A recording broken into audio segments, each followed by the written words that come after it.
Hello guys! Good evening! Mag-unbox tayo ngayon.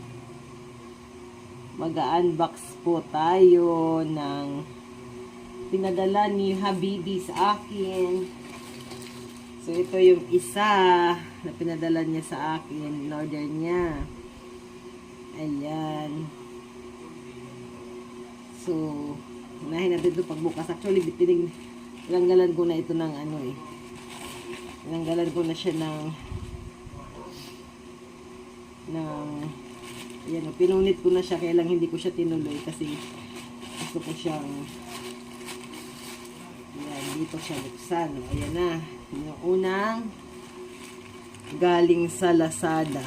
Pinadala ng aking labi-dabi. In-order niya, nasa CDO siya, tapos in-order niya ito. Ayan. One down.